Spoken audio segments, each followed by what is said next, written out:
Kayla Hartley picked the campground because it looked ordinary. That was the whole point. Ordinary meant predictable. A maintained loop road, numbered sites, a bathroom building with a concrete walkway, and a ranger kiosk near the entrance.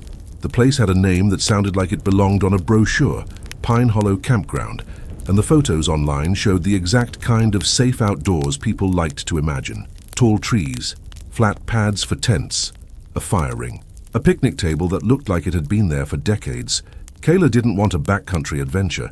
She wanted a weekend where the most complicated decision was whether to eat the last granola bar before bed or save it for the morning. She arrived late afternoon, the sun already slanting through the pines in long, warm bands. Her site sat near the outer edge of the loop, where the woods thickened and the underbrush pressed closer. It wasn't isolated. She could still see another site through the trees, but it had the quiet she wanted.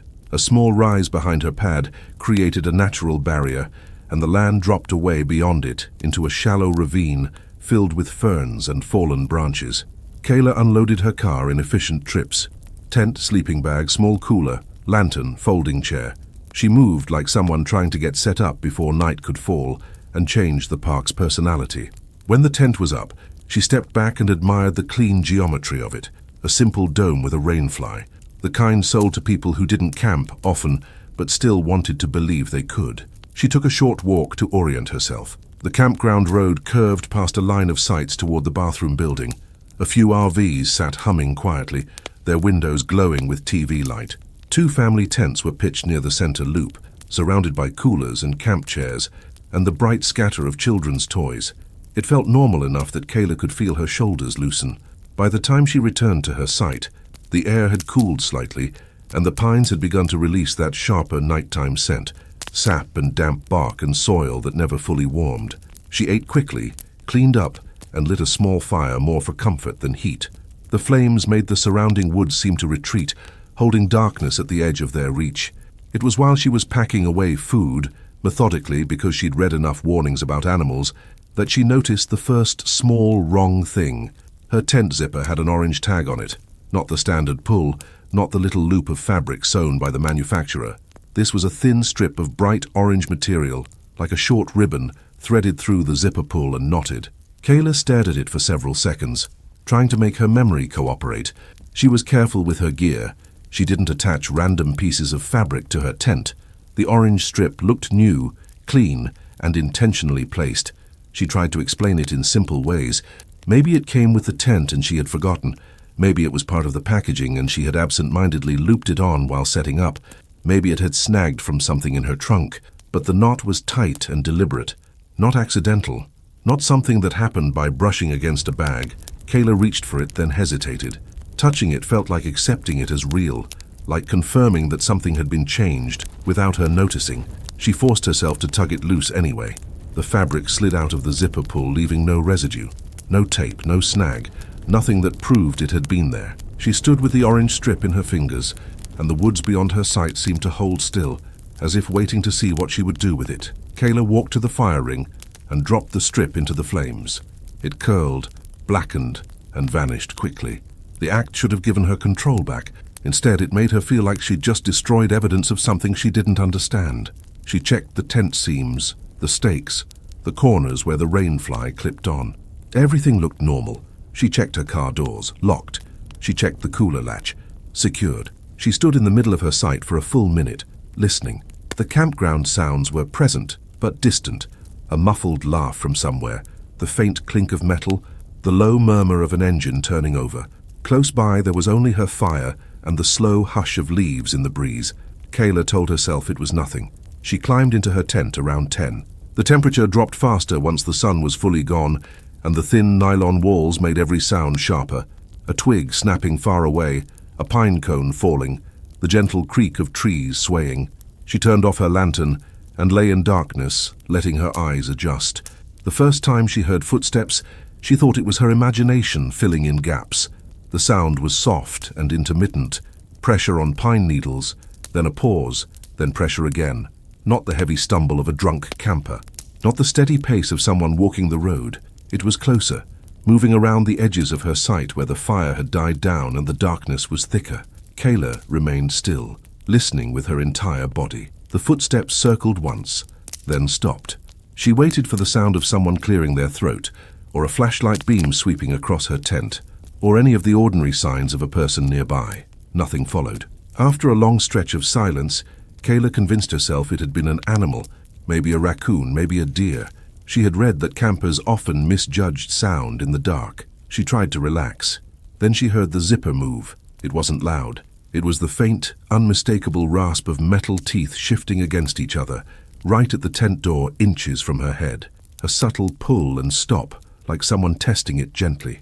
Kayla's lungs locked. She didn't sit up. She didn't reach for the lantern. She didn't want to give her position away within the tent, as if the shape of her movement could be seen through nylon. The zipper moved again. A second slow drag, a fraction of an inch, then a stop. The sound was careful, controlled, the way someone might touch a door handle to see if it was locked. Kayla's hand slid toward her phone. The screen was dark, but the weight of it grounded her. She didn't turn it on. The light would turn her tent into a lantern. She listened, trying to identify breathing outside. She heard nothing but the whisper of pines. A long minute passed, then another. The zipper didn't move again. Kayla stayed awake with her eyes open, staring into the darkness. Her body remained tense so long that her muscles began to ache. At some point, fatigue blurred the edges of fear, and she drifted into a shallow sleep. She woke to a new sound, something tapping. A light, rhythmic tap against the tent wall near her feet, as if a fingernail or a small stick were touching the fabric and pulling away. It wasn't urgent. It wasn't violent. It was almost patient, like someone signaling without wanting to be heard by others. Kayla's throat tightened again. She lay perfectly still, forcing herself not to react. The tapping continued. Tap, pause, tap, then shifted slightly to a different spot, moving along the tent wall toward the door.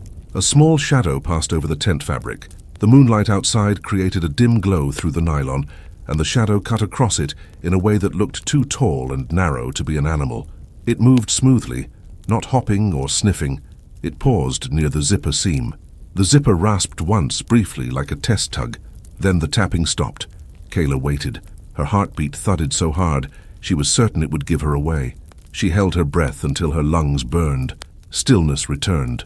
And in that stillness, she realized something that sent a colder sensation through her than the night air ever could.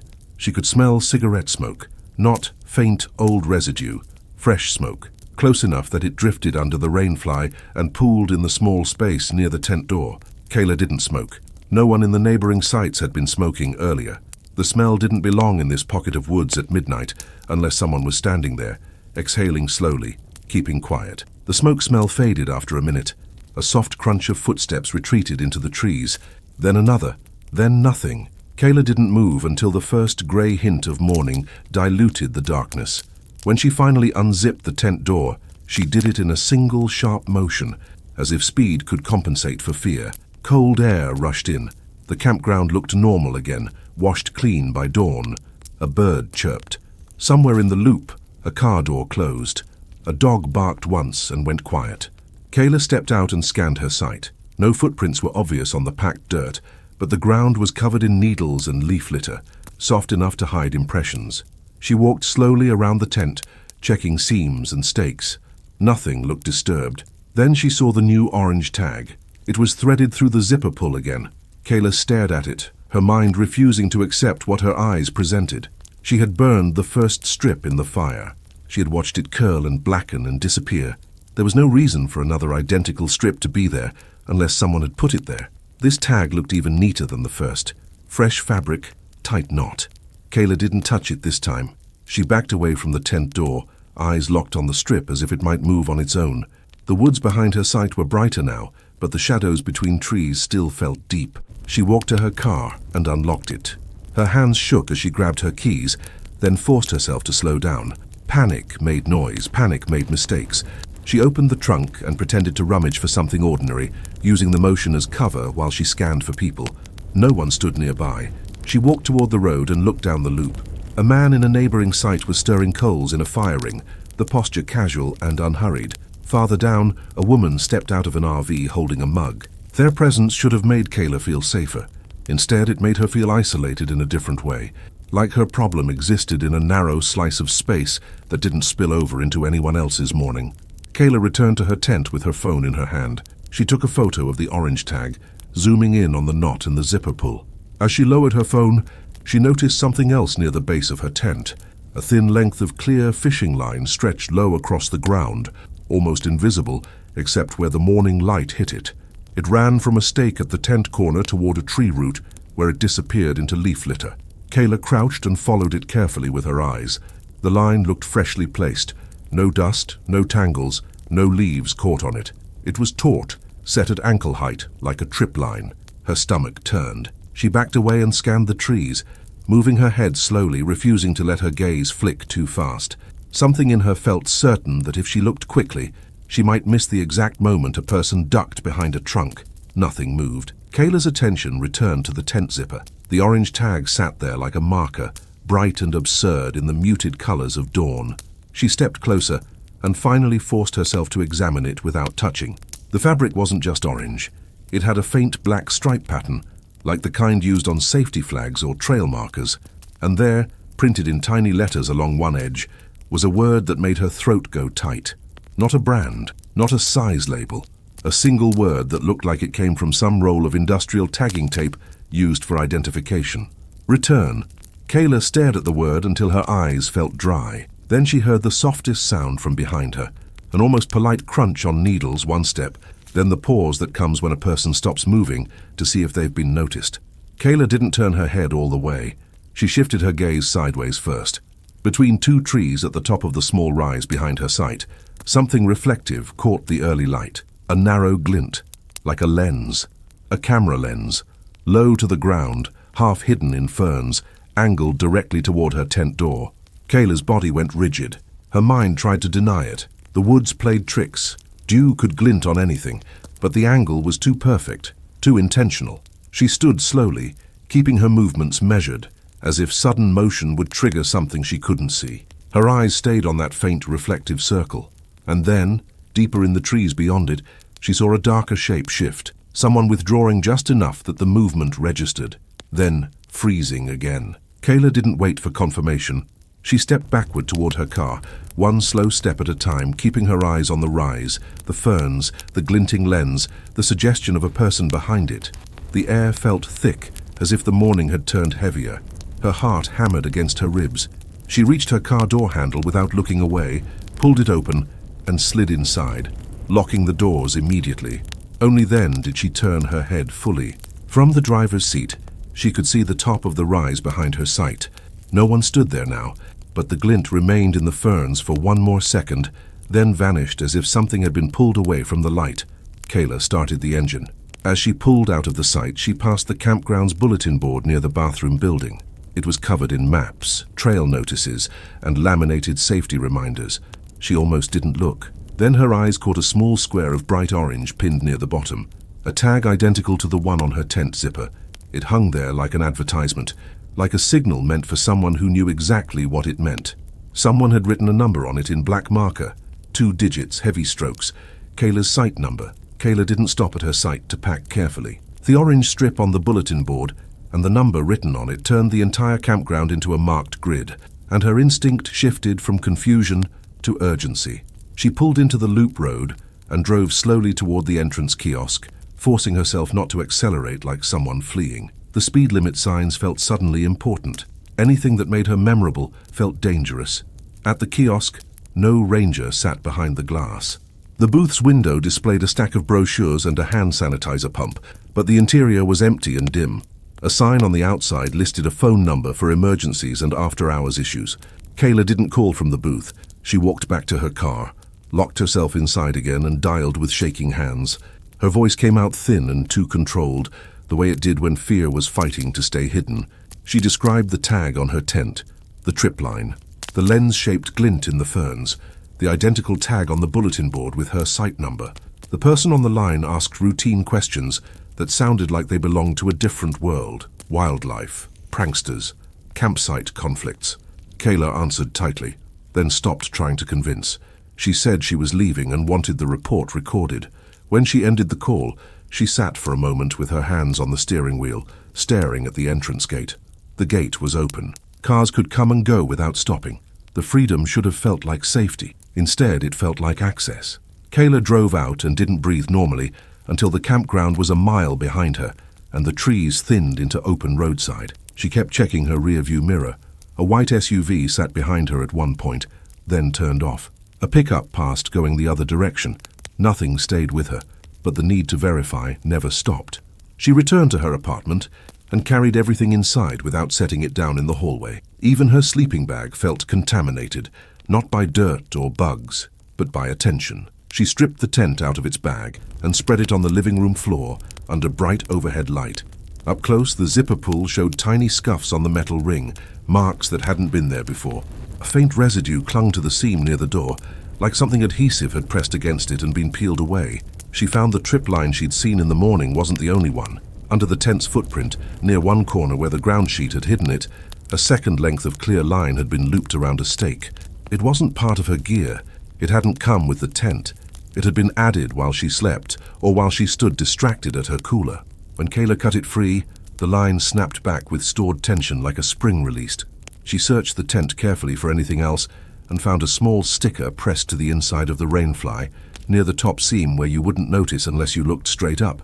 The sticker was the same bright orange as the tag strips, a short rectangle cleanly cut with that same printed word in tiny black letters, "Return." Kayla peeled it off and held it between her fingers. The adhesive was strong, industrial, not the kind used for children's crafts or casual labels. It smelled faintly chemical, like a warehouse. She sat on the floor and stared at it until her eyes blurred. Later that afternoon, she drove to a sporting goods store and bought a new tent without planning to. She chose one in a sealed box, untouched, and carried it to her car like it was a fragile barrier. She didn't tell herself it would help. She just wanted a version of her camping gear that no one else had handled. That night, her phone showed an unfamiliar notification in her photo gallery. A shared memory suggestion generated by an app, pulling recent images into a montage. Kayla hadn't enabled sharing. She hadn't posted anything. She tapped into the gallery anyway and scrolled to the photo she'd taken of the orange tag on her tent zipper. When the image expanded, the details sharpened enough to make her scalp tighten. The background of the photo wasn't only her tent fabric and her hand near the zipper. The camera had captured what sat behind her tent door in the dim morning light. A faint silhouette at the crest of the rise, partially hidden by branches, upright and narrow. A person-shaped outline. The figure wasn't close enough to show features, but it was there in the photo, positioned exactly where Kayla remembered sensing movement, just beyond the ferns and the lens glint. The shape looked like someone standing still, watching, confident enough to remain visible in the distance. Kayla's stomach turned cold. She zoomed in until pixels broke the outline into blocks, but the posture stayed. Vertical, deliberate. Not an animal. She checked the photo metadata next, not because she knew what to look for, but because the act felt like doing something. The timestamp matched her memory. The location data did not. The coordinates attached to the image pinned it to a spot that was not Pine Hollow Campground. It was a point several miles away in dense forest, nowhere near a road. Kayla stared at the map marker for a long time. Her phone insisted that was where the photo had been taken. That was impossible, unless the file had been altered or the location tag had been rewritten. Kayla hadn't edited it. Kayla barely knew how. She called the Parks Department again the next morning and gave the new detail. She sent the photo as requested. She didn't expect a reply, but she received one later that day. A short update that someone had checked the bulletin board and found multiple orange strips pinned along the bottom, each one marked with a site number. Someone had removed them. The campground staff had been told to look for trail cameras. Kayla didn't return to Pine Hollow to watch them look. 2 weeks later, an incident report circulated through a local outdoor safety group she followed. It mentioned Pine Hollow by name and described unregistered surveillance devices found in the brush behind several sites. It described tagging material pinned to public notices. It described a campsite where fishing line had been strung at ankle height between trees. The report didn't include names. It didn't include photos. It didn't include an arrest.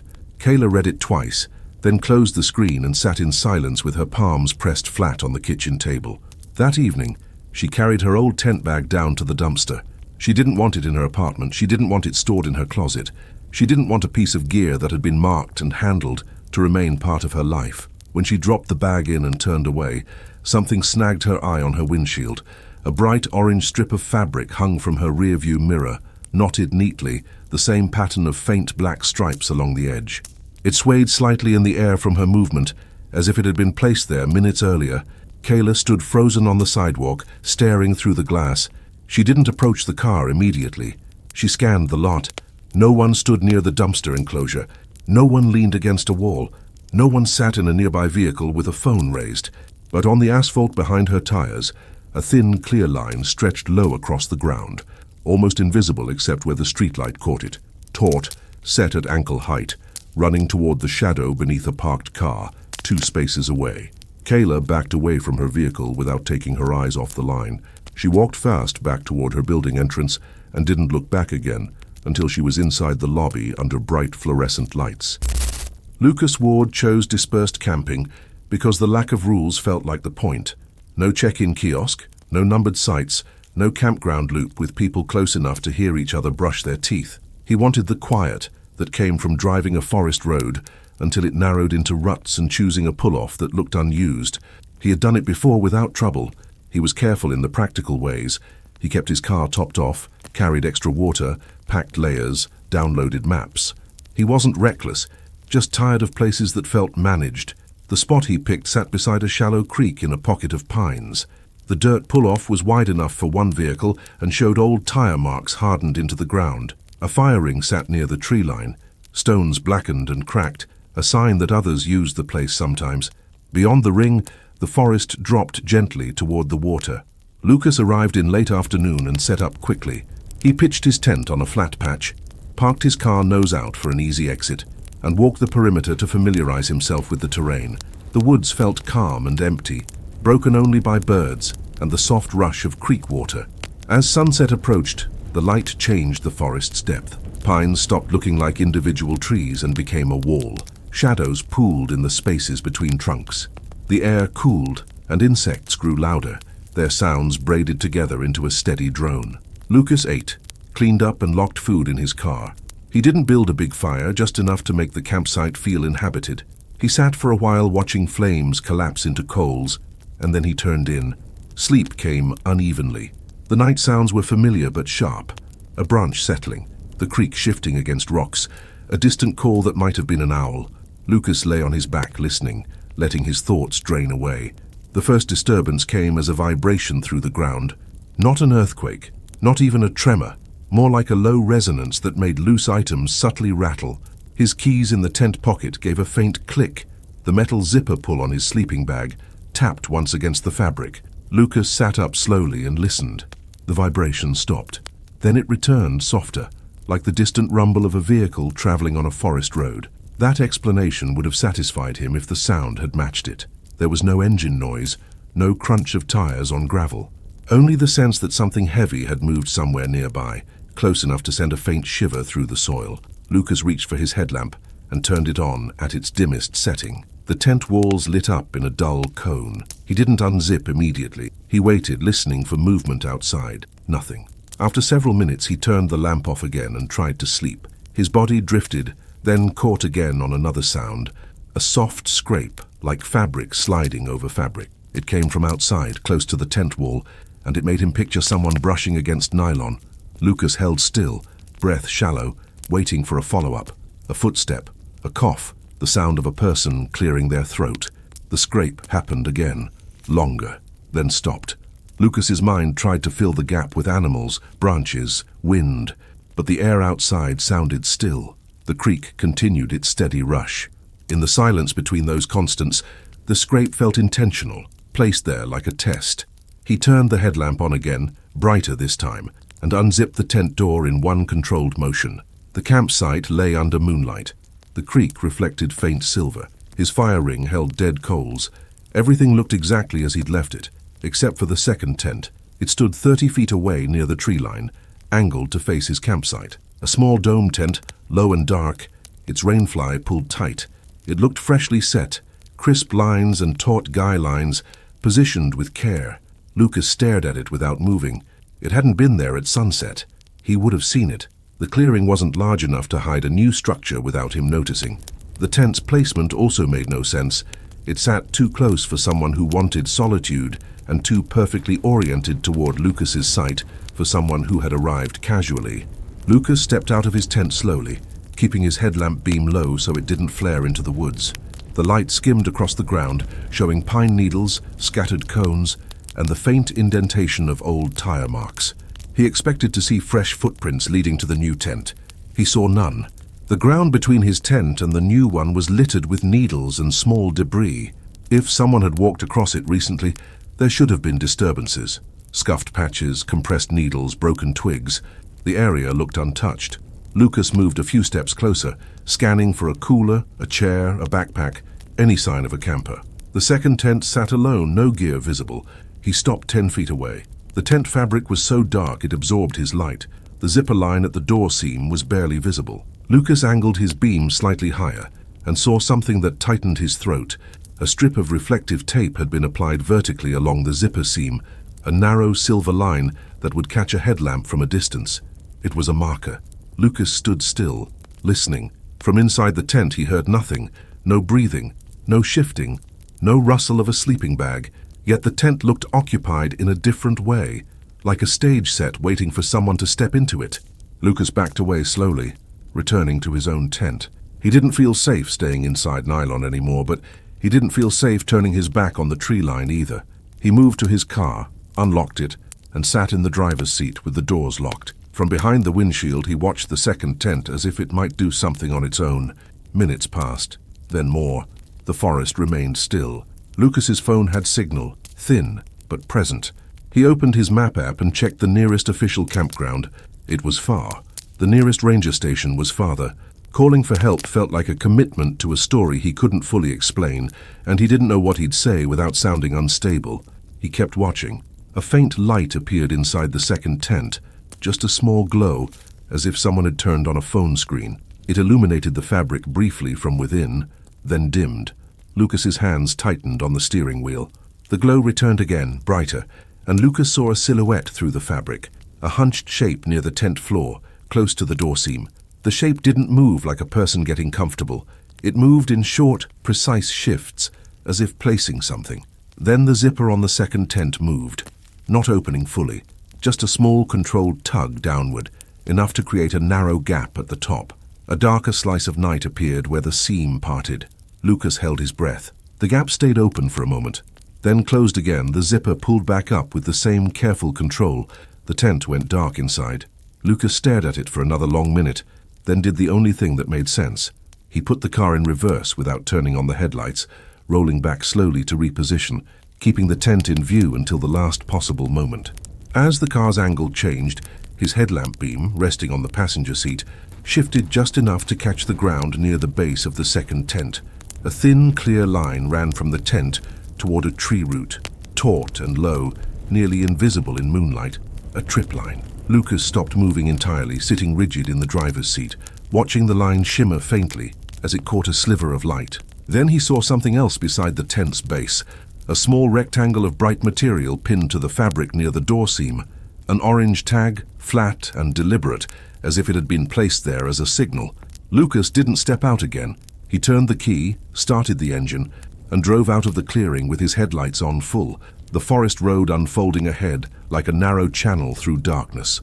In the rearview mirror, the second tent remained visible only for a few seconds, dark and still, angled toward the space Lucas had occupied, until the road bent and trees swallowed it. Lucas kept driving until the forest road widened enough to feel like it belonged to the real world again.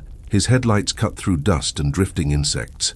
The creak sound disappeared behind him, replaced by the steady grind of tires on gravel. He told himself he would stop at the first turnout and breathe. He didn't. He told himself he would stop when he reached pavement. He didn't. Every time the road bent, he checked the rearview mirror and saw nothing but darkness and vibrating branches. The absence should have calmed him. Instead, it made the clearing behind him feel like a sealed room he had escaped while the door was still swinging. He reached a paved highway close to midnight and pulled into a gas station that stayed lit like a beacon. The convenience store's fluorescent glow turned him into a normal customer instead of someone alone in the woods. He kept his car doors locked while he sat for a full minute, watching the people coming and going. A couple filling up, a tired truck driver, a clerk behind glass. Only when his breathing steadied did he step out. He bought water he didn't need, and a snack he didn't taste. He kept glancing at his vehicle as if the forest had followed him and tucked itself beneath his bumper. Back in the driver's seat, he finally looked at his phone with intention instead of panic. His mapping app displayed his last known location from the clearing, and he zoomed in to mark it for a report later. The pin sat exactly where he expected, an unnamed pull-off along the Forest Service Road, a thin line on a green map. Then the pin jumped. The screen stuttered once and the location marker slid several miles away, deeper into the forest, to a place with no road access. The app tried to recalculate the route from there, drawing an impossible line through dense terrain. Lucas stared at the phone, then forced himself to check the settings, the permissions, the GPS toggles. Everything looked normal. He restarted the app. The marker returned to the clearing again, then moved again. It wasn't drifting from a weak signal. It was snapping between two fixed points, as if something had written a second location into the same timestamp, and the app couldn't decide which one was true. Lucas saved screenshots. His hands shook as he did it, the motion too precise to match what his body felt. He drove home and didn't sleep. The next morning, he opened his car's trunk to unload his gear and found his duffel bag unzipped. Lucas knew he'd closed it. He always closed it, because loose gear spilled and got lost. The zipper pull sat at the bag's midpoint, as if someone had opened it only halfway and stopped there. Inside, nothing looked stolen. His flashlight was still there, his extra batteries, his water filter, his first aid kit. His sleeping bag remained rolled tight, but his printed topo map was missing. He hadn't used it in the clearing. He relied on the downloaded version on his phone. He remembered folding the printed map and slipping it into the outer sleeve of the duffel before leaving the house. Now the sleeve was empty. Lucas stood in his driveway with the trunk open and listened to the normal sounds of morning. A neighbor's dog barking, a car starting up, birds in trees that weren't pines. The normalcy pressed hard against what he'd seen the night before, trying to flatten it into something he could dismiss. He checked the rest of his trunk. Everything was in place. Nothing else seemed disturbed. Then he noticed a thin strand stretched across the trunk lip, clear fishing line, nearly invisible, running from one hinge area to a small adhesive tab stuck under the trunk lid. It was taut enough that if he had slammed the trunk without noticing, it would have snapped tight like a trip line. Lucas leaned closer without touching it. The adhesive tab was new, clean plastic with a bright orange corner, like part of a safety label. His stomach tightened the same way it had beside the second tent. He cut the line carefully with a small multi-tool, then peeled the tab off. Under it, the trunk lid held a faint smudge, like someone had pressed a thumb there while placing it. Lucas didn't call the Forest Service yet. He called the county sheriff non-emergency line and reported the incident in plain terms. He had been dispersed camping. He returned to his site at night to find a tent that wasn't there earlier. The tent appeared occupied, and now he'd found what looked like a trip line inside his vehicle's trunk area and missing navigation material. The deputy on the phone asked for location details. Lucas gave the forest road number and nearby mile marker as best he could, reading from his map screenshots. He offered to email the images. When he ended the call, he sat on his couch and stared at his phone. The screenshot showed the app pinning him at two places, alternating like a glitch. One was the clearing, the other was a point deep in the trees with no roads. Lucas opened another app that logged his jogging routes and occasional hikes. He hadn't used it while camping, but the app still collected location data when his phone moved. He scrolled to the previous night. The app displayed a route he didn't take. It showed a line leaving the clearing, heading into the forest in a long, smooth arc, then returning to the clearing, an elegant loop that made no sense on foot through thick terrain. The timestamps overlapped with the hours he'd been inside his car, locked, watching the second tent. Lucas zoomed into the route and saw something worse. The line ended not at his campsite, but exactly where the second tent had stood, aligned with that reflective zipper seam. The app was claiming he had walked to it. He had not. Lucas turned the phone off, then on again. The route stayed. He deleted the entry. It reappeared after a refresh, as if the data had been restored from somewhere else. He unplugged the phone, removed it from his account, and signed out of everything he could think of one by one. The actions didn't feel like protection, only motion, proof he was doing something besides sitting still. He drove to a local outdoor shop in the afternoon to replace the printed map, choosing a place that carried Forest Service charts and trail guides. The clerk helped him find the right sheet by region. Lucas paid quickly and left. On the way back to his car, he saw a folded map on his windshield under the wiper blade. It was his missing topo map. The crease pattern was the same, a specific fold he always made so the area he needed sat on top. The paper looked slightly damp at the edges, as if it had spent time somewhere humid. A faint smudge of dirt marked one corner. Lucas stood a few feet away and stared at it. No one stood near his car.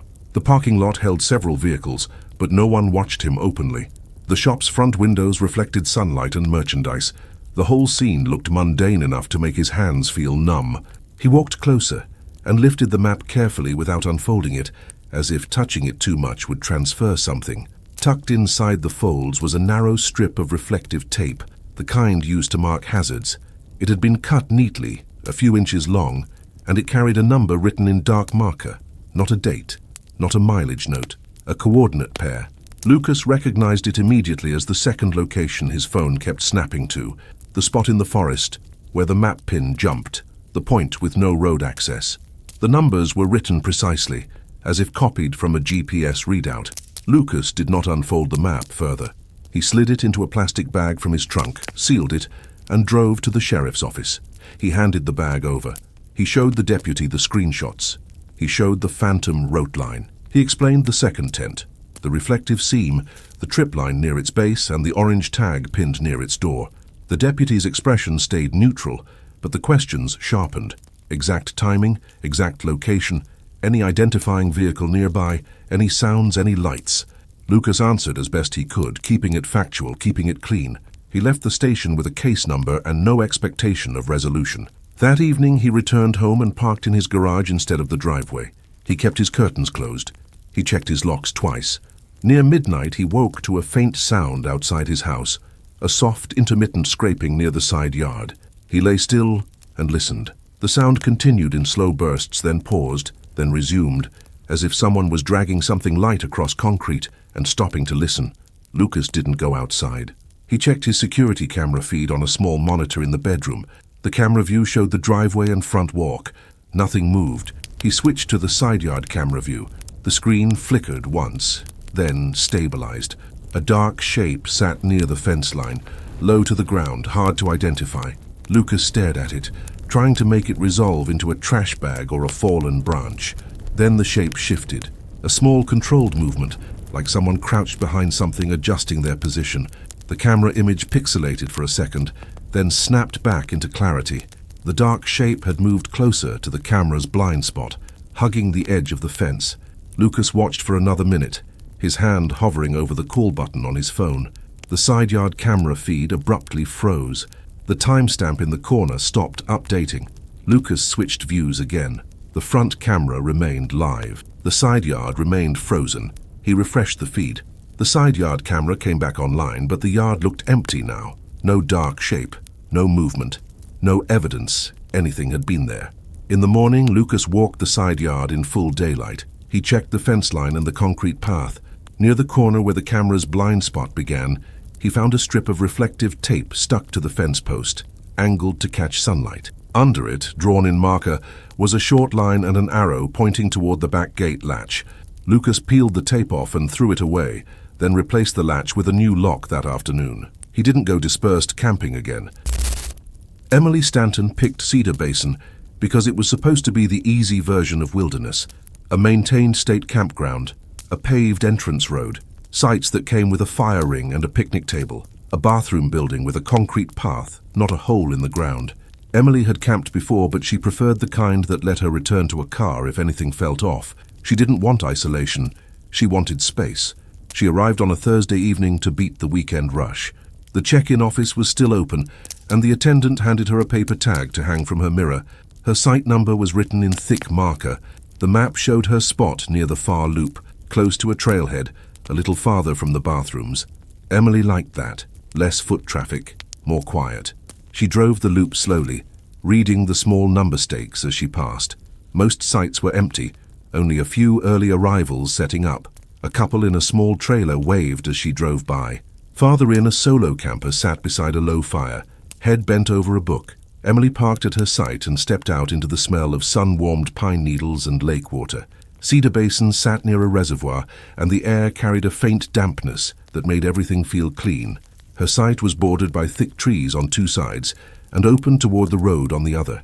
The picnic table sat slightly tilted, One leg sunk into soft earth. The fire ring held old ash. She pitched her tent in the last of the daylight, moving efficiently, enjoying the simple familiarity of poles snapping into place, stakes biting into dirt. When she finished, she stood back and looked at the tent as if it were a small claim on the space. She took a walk to the reservoir overlook before dark. The water reflected the sky in a wide, dull sheet. A few people stood at the rail taking photos. A flock of birds moved low over the surface and vanished into the tree line. When she returned, the campground had shifted into evening mode. Headlamps bobbed at distant sites.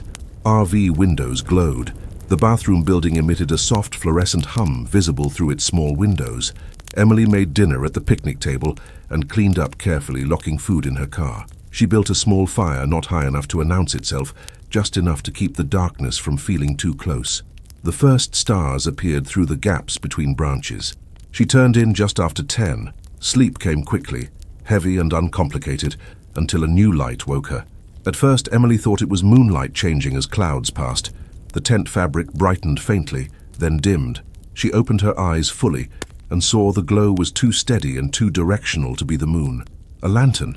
Somewhere outside her tent, a lantern light was moving, not sweeping like a flashlight searching, but drifting in a controlled line as if carried at waist height. It cast a warm circle through the trees, sliding between trunks. Emily held still and listened. The campground wasn't silent. She could hear distant laughter, the click of a cooler latch, the muffled thump of a car door closing. But near her sight, the woods stayed quiet. No footsteps on gravel, no voices, only that warm, moving glow filtering through needles. The light passed behind her tent, paused, then continued. Emily's pulse rose. Her mind offered ordinary explanations. A camper heading to the bathroom, someone walking a loop, a ranger making rounds. The campground had posted quiet hours, but people still moved at night. Then the lantern light stopped directly outside her tent door. Emily could see the shadow of the lantern frame through the nylon, close enough that it sharpened into a distinct outline. Handle, globe, protective wire. No footstep accompanied it. No shift of weight. No cough. No zipper sound from another tent. The lantern simply hovered there, held steady. Emily's hand slid to her phone, but she didn't turn the screen on. The idea of lighting her tent from within made her feel exposed. She listened hard for breathing outside. Nothing. The lantern light shifted slightly, dipping lower as if being set down. Emily's throat tightened. She stared at the tent door seam, waiting for the zipper to move. Instead, the lantern light moved away. It slid to the right side of her tent, tracing the edge like someone inspecting her setup. The glow outlined the tent's guy lines and stakes, making thin shadows stretch across the ground. It paused near her boots outside the tent vestibule, then moved on. Emily lay rigid until the light disappeared into the trees. Only then did she let herself breathe normally again. She waited a full minute before she dared to sit up. She turned her head slowly, listening, then leaned toward the tent door and pressed her ear near the seam. The night air sounded unchanged, the distant campground noise continuing as if nothing had happened. Emily decided she would check outside quickly, not out of bravery, out of the need to replace uncertainty with something real.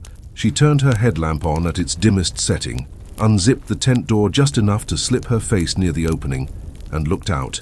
A lantern sat on the ground a few feet away, positioned directly in front of her tent door. Not an electric lantern, not a headlamp glow, an old-style fuel lantern with a glass globe, unlit now, sitting like an object deliberately placed. Emily stared at it, frozen at the threshold. She hadn't seen anyone set it down. She hadn't heard footsteps, and the lantern looked weathered, not new, its metal dulled, its handle darkened with use. It belonged to someone, but it didn't look like it belonged to this moment. Emily's headlamp beam caught something tied to the lantern handle, a thin length of cord, and at the end of the cord, a small paper tag, the kind you got at check-in. Emily's tag shape, Emily's campground color. The tag on the lantern handle was not hers, but it carried a site number written in thick marker. Her site number. Emily stayed crouched at the tent opening, headlamp beam held low, afraid that a brighter light would pull attention back toward her. The lantern sat in the dirt like a placed question. Its glass globe reflected her beam in a soft, warped oval, and the handle cord held the check-in tag steady enough for her to read the thick marker again, her site number. The tag was clean, no rain smearing, no torn corners, like it had been issued recently and kept protected. That detail made the lantern feel less like a forgotten relic and more like something used on purpose. Emily didn't pick it up. She didn't want to touch it, and she didn't want her fingerprints on it if she ended up reporting it. She scanned the ground around it instead, moving her headlamp slowly in a wide arc. The dirt showed scattered needles and small stones. The area near her tent was packed down from her own steps, but beyond that, the ground looked undisturbed. No obvious boot prints, no heel drags, no fresh scuffs that suggested someone had walked straight up and placed the lantern. Her attention shifted to the trees. Between trunks, the darkness looked thicker than it had earlier, as if the lantern's glow, real or imagined, had rearranged her sense of distance. She listened for the smallest sound, a breath, a twig snap, the creak of a cooler lid. Nothing answered. Emily slowly eased the zipper down another few inches to widen her view, careful not to make the metal rasp loudly. The night air smelled like damp pine and smoke from distant campfires. Her own fire ring sat cold now, a grey circle. The campground road lay empty in this section, no headlights sweeping past. She was about to retreat into the tent and lock the zipper fully when she saw another tag. It wasn't attached to the lantern. It was pinned to the ground several feet beyond it, held under a small flat rock, as if someone didn't trust wind. The paper edge caught her headlamp beam and flashed pale. Emily stared at it for a long moment, then shifted her beam a fraction to keep it in view while she scanned farther. A third tag sat beyond the second, then a fourth, then a fifth, faintly visible only when her beam hit at the right angle, each one placed on the ground in a gentle curve that led away from her tent site toward the trees, as if the tags formed a path. She couldn't read the numbers from here, but the shape and color were unmistakable, check-in tags from the same campground office. Emily felt the slow tightening in her chest that came not from a single shock, but from realizing something was organized. Not random, not a lost camper, not a coincidence, a line, a route. Her headlamp beam followed the tags into the trees until the darkness swallowed them. The curve of paper markers disappeared behind trunks, continuing somewhere she couldn't see. Then, something small moved at the far edge of her light. Not a person stepping out, not a face, just a subtle shift behind a tree, the kind of movement that could be wind, if the air had been moving. The needles on the branches didn't sway, the ferns didn't ripple, only that single dark shift, as if a shape had leaned back into cover. Emily held her breath and killed the headlamp. Darkness snapped back, sudden and complete. Her eyes strained, catching only faint ambient glow from distant RV windows. She waited, listening. The campground remained ordinary at a distance, a muffled laugh somewhere, then quiet. A door shut softly far away. A dog barked once and settled. None of it reached her sight in a way that felt protective. Emily reactivated the headlamp in the lowest mode again and aimed it at the lantern. The lantern had changed position, only slightly but enough that she knew. The handle angled differently, and the tag cord now lay more to one side. It looked like it had been rotated by a careful hand. Emily froze at the zipper opening, her body refusing to commit to stepping out. The lantern hadn't rolled. The ground was too flat, and its base too stable. Someone had touched it while she'd been in darkness. The headlamp beam trembled in a thin cone, catching the lantern's metal frame and the glass globe's dull reflection. Emily's mind tried to leap to explanations that required less fear, settling soil, a small animal bumping it, but the reposition was too precise. Then she saw the cord. It wasn't just looped around the handle. The cord extended away from the lantern base, thin and dark against the dirt. She hadn't noticed it before because it lay flat and matched the needles. Now with the lantern slightly rotated, the cord's path was visible. It ran toward the trees, following the same direction as the paper tags. A tether. Emily's throat tightened. She stared at the cord until her eyes adjusted enough to track it farther. It disappeared into the dark where the light couldn't reach, as if anchored to something hidden. She eased the zipper up a fraction and settled back inside the tent, moving slowly to avoid making the nylon shift loudly. Once inside, she pulled the zipper closed with controlled speed and pressed the pull tab into the fabric pocket where she kept it, as if hiding the metal would hide her. She sat upright with her back against the sleeping pad, phone in her hand. She considered calling the campground emergency number printed on her mirror tag, but she didn't want her voice carrying through nylon. She didn't want a ringtone.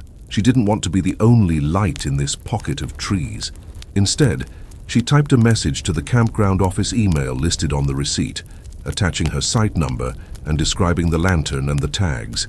Her thumbs moved too slowly, because they kept slipping from tension. She sent it and stared at the screen as if the action itself had to matter. Outside, something scraped lightly. Not the crunch of a boot, not the snap of a twig. A soft drag like cord moving across needles. Emily kept still, listening with painful focus. The drag continued in short pulls, pausing between each as if whoever was pulling the cord was stopping to listen. Then the lantern's metal frame clicked. A small sound, like the handle settling against its bracket. Emily's heart hammered hard enough that she pressed a palm against her sternum, as if she could keep it from broadcasting. She didn't know how long she sat like that. Minutes felt like hours in the compressed space of a tent, but eventually the sound stopped. The campground's distant noise thinned. The night deepened. Emily stayed awake until her phone showed the time creeping toward morning. When the first dim light filtered into the tent, she made a decision that didn't require courage, only motion. She would leave. She packed quietly, keeping everything inside the tent as long as possible. Sleeping bag rolled tight, clothes shoved into a duffel, phone and keys in her pocket. She didn't cook. She didn't step out to use the bathroom. She didn't do anything that made her linger. When she finally unzipped the tent door and stepped out, the air looked normal again. Birds had started up. The treetops held pale color. The campground road remained empty in this section. The lantern was gone. The paper tags were gone.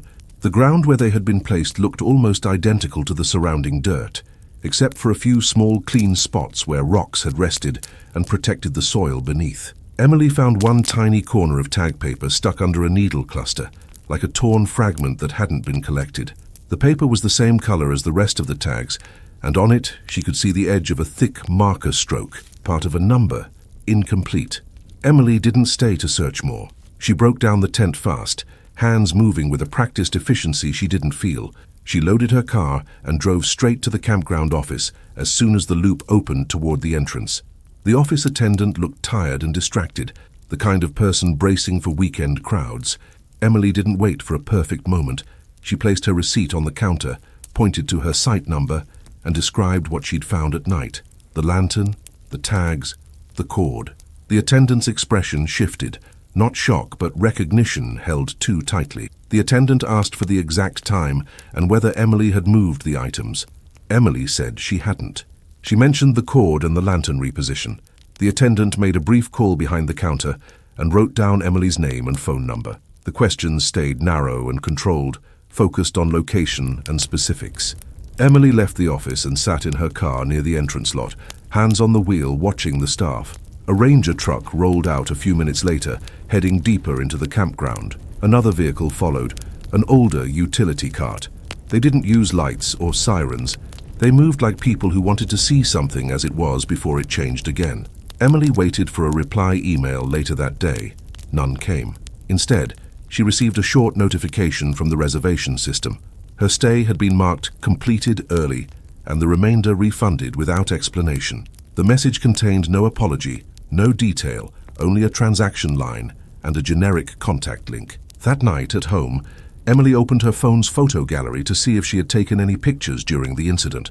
She hadn't, but a new image appeared anyway, time-stamped at 2:14 a.m., a time when she remembered sitting upright and watching her screen in the dark. The image was black at first glance, almost nothing. When she increased brightness, details emerged. A dim shot of her campsite from a low angle near the ground. Her tent was visible in the center. The lantern sat outside the door again, unlit, and in the lower corner of the frame, close to the lens, a section of cord stretched taut across needles, leading out of view. The angle wasn't from her tent doorway. It wasn't from her hand. It looked like it had been taken from the forest side, from behind the line of trees, as if someone had placed a device low to the ground and aimed it at her sight. Emily stared at the photo until her eyes stung. She checked the metadata. The image had no camera model listed, no lens information, only a timestamp and a corrupted location field that refused to open on a map. Owen Mercer didn't camp for nostalgia. He camped to sleep. He worked rotating shifts that made weekends meaningless, and the rare stretch of free days felt less like leisure and more like a chance to reset his nervous system.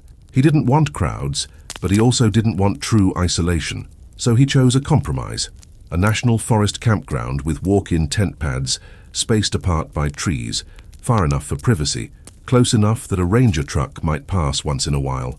Stonecap Campground sat beside a river and a steep hillside. The map online showed a single loop road and a footpath that led to tent pads tucked into the woods, each with a metal fire ring and a small numbered post. Owen booked 2 nights in a shoulder season window, hoping for quiet. He arrived at midday. The check-in envelope hung on a board near the entrance, the office closed. He found his site number handwritten on a slip and a small pass to place on his dashboard. The loop road was nearly empty, only a few vehicles scattered far apart. The air smelled like cold water and mineral soil. Owen parked and carried his gear down the footpath to his pad. The path sloped gently, weaving between tall trees that made the campground feel older than it was. His pad sat in a shallow hollow with a view of river through branches.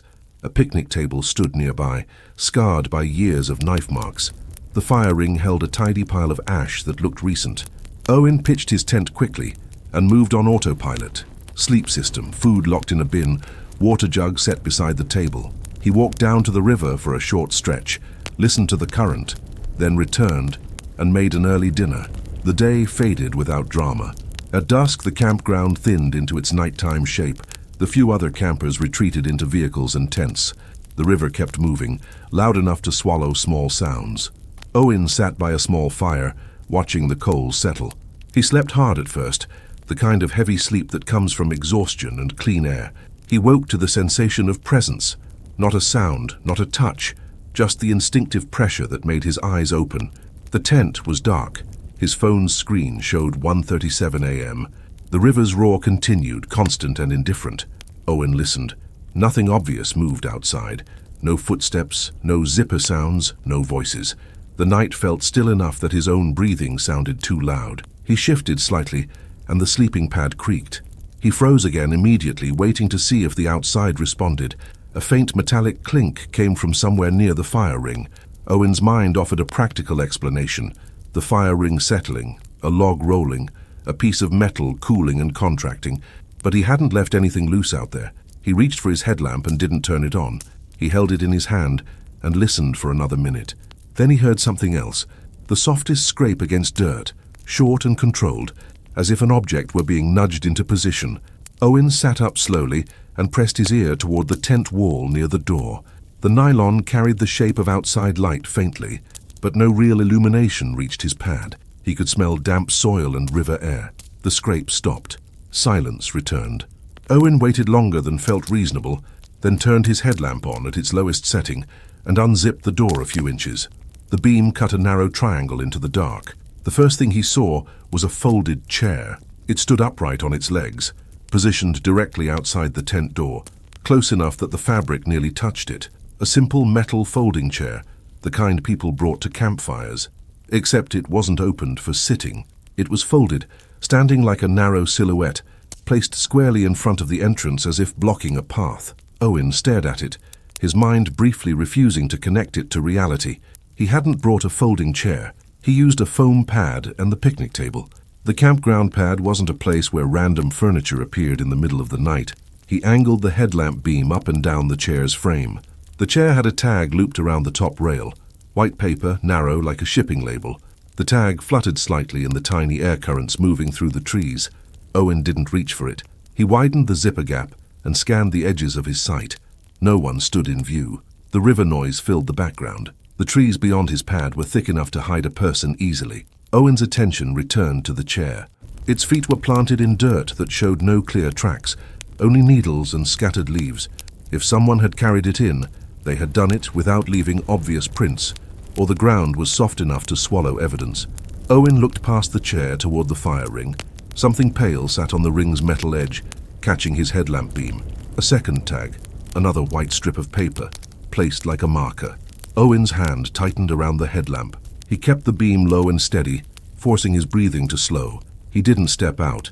Instead, he backed deeper into the tent and pulled the zipper up until only a small slit remained, enough to keep the chair in view as a dark shape. He held that position and listened for movement.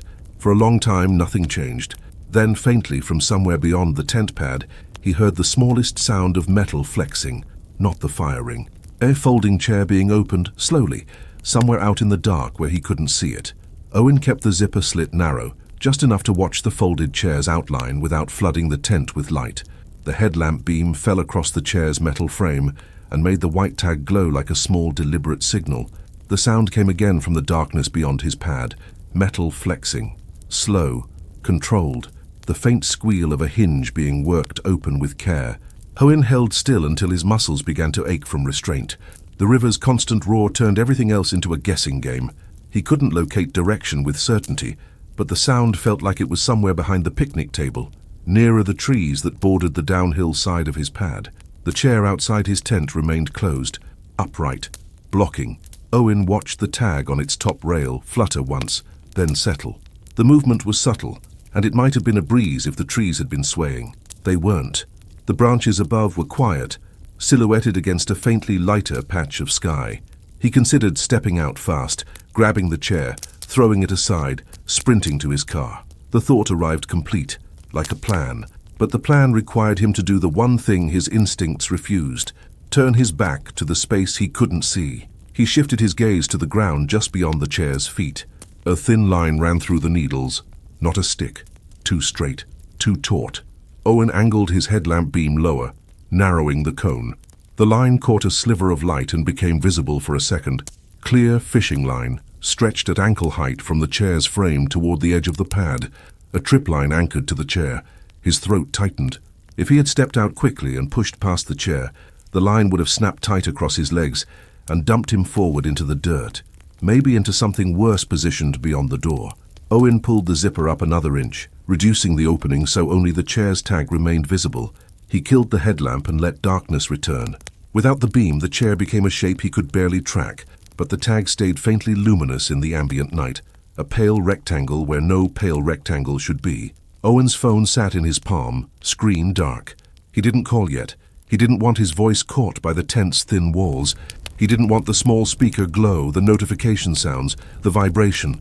He was making choices that felt irrational, but also felt correct. The metal hinge sound returned, closer now, a slow unfolding, a gentle click as a chair locked into an open position. Then, from a different angle, a second click. Another chair. Owen's pulse thudded hard enough that he worried the tent fabric might move with it. He pressed his shoulder against the wall, listening with his ear near the nylon. There was no heavy footfall, no obvious approach, only careful object sounds, metal settling, hinges aligning, weight being set down and lifted again. A pattern began to form in his head, chairs being placed the way someone might place markers. Not for comfort, for direction. He turned the headlamp on for half a second, just a flash, and aimed it through the zipper slit. The folded chair outside his tent was still there, but now it wasn't alone. A second chair had appeared a few feet to the left, opened and facing his tent door, its seat angled toward the zipper seam, as if waiting. A third chair sat farther out near the fire ring, also opened, oriented toward the tent. Their pale tags hung from each frame, fluttering faintly. Owen shut the headlamp off immediately, heart hammering. He could picture the scene even without light, a small semicircle of chairs arranged around his tent like an audience, and beyond them, more chairs perhaps, forming a path through the trees. He stayed still, breathing through his nose, trying to slow the panic enough to think. His car was up the footpath, maybe a minute away if he ran, but the footpath ran through the trees, and running blind through the dark could turn him into the sound he least wanted to make. Owen typed a message instead of calling, sending it to a friend who lived nearby, someone who might still be awake. Need help. Something outside tent. Stonecap Campground. He added his location pin and hit send. The message showed as delivered. No reply. Outside, the chair hinges sounded again. A slow closing. Then a scrape on dirt as something was dragged a few inches and set down again. Owen waited for footsteps to accompany the sound. None came. Minutes passed. He watched the faint outline of the chair tag through the nylon, letting his eyes adjust. The rectangle remained steady, then shifted slightly, as if the chair had been nudged closer to the tent. Owen's jaw clenched. He reached for his car keys and held them tight, the metal biting into his palm. If he had to run, he wanted to run with everything he needed. Another small sound came from outside, this one too close to ignore, the faint tearing of adhesive, tape being peeled. Owen went rigid. He held his breath and listened for more. The tear sound happened again, and then he heard the slow press of something being smoothed onto fabric, gentle rubbing, the way a person applies a sticker carefully. The sound came from his tent wall, near the door seam. Something was being attached to his tent. Owen's hand trembled as he turned on the headlamp again, dim mode, and aimed it at the inside of the tent wall near the seam. A pale square was visible through the nylon, not outside. On the nylon itself, something pressed against the exterior, translucent enough that the light made it show. A label, a tag. He moved the beam lower and saw another square on the tent wall near the base, then another near the corner. Multiple shapes placed at regular intervals along the edge, as if someone was marking his tent like cargo. Owen shut the headlamp off and pressed his forehead to his knee, forcing himself to stay quiet. The river kept roaring. Then the worst sound arrived, small but unmistakable. A zipper pull being touched. Not pulled, not opened, just lifted and released once, the tiny metal click of a hand testing the mechanism. Owen's body surged with the urge to act. He did the only thing he could do without opening the door. He slammed both palms against the tent wall near the zipper seam in a sudden, violent motion, making the nylon pop outward and snap back. It wasn't speech, but it was a loud statement, a warning delivered through fabric. Silence followed instantly. No retreat footsteps, no rustling, just the river. Owen waited, muscles clenched, expecting the next move to be faster, harsher. Instead, the metal sounds began again farther away. Hinges closing, chairs being folded, a scrape as something was dragged back through needles. The sequence felt measured, like cleanup, like someone dismantling a setup they had decided not to use yet. Owen stayed frozen until the first pale wash of dawn seeped into the tent fabric. When morning finally arrived, he unzipped the tent in one hard motion and stepped out with his headlamp off, eyes squinting into grey light. The chairs were gone. The trip line attached to the chair was gone. The ground looked almost untouched, except for faint linear impressions where chair legs had pressed into soft earth. Near the fire ring, a few pine needles looked freshly disturbed, as if something had been dragged over them. Owen approached the spot where the folded chair had stood and found one thing left behind, a white paper tag, pinned under a small rock. He didn't touch it with his bare hands. He used a plastic bag from his gear bin to lift it. The tag wasn't a campground pass. It wasn't a site slip. It was a shipping label, the kind used on freight. There was no address printed, only a barcode and a short handwritten line in thick marker. PADI 14, 137, ready. Owen stared at the words until the date in his mind snapped into place. 1:37 a.m. was exactly when he had woken up. He walked back to his tent and examined the outside fabric in daylight. 3 small adhesive squares were stuck to the nylon near the seams. Not paper tags this time. Plastic tabs with clear pockets like the kind used to hold inventory labels. One had been placed at the tent door seam, one at the back corner, one low near the floor. All empty now, but clearly meant to display something. He pulled them off, and each left a faint sticky outline that collected dust instantly, making the marks visible like a stain. Owen didn't pack neatly. He shoved gear into bags, collapsed the tent without folding it properly, and carried everything up the footpath to his car in fast, heavy trips. He didn't care if he looked frantic. No one else was visible. The campground still slept in that early hour before people brewed coffee and walked dogs. At the entrance kiosk, a ranger vehicle sat parked, engine off. Owen walked up to it and waited until the ranger emerged from a nearby building. He gave the ranger the plastic bag with the label inside and described what happened in careful, blunt terms.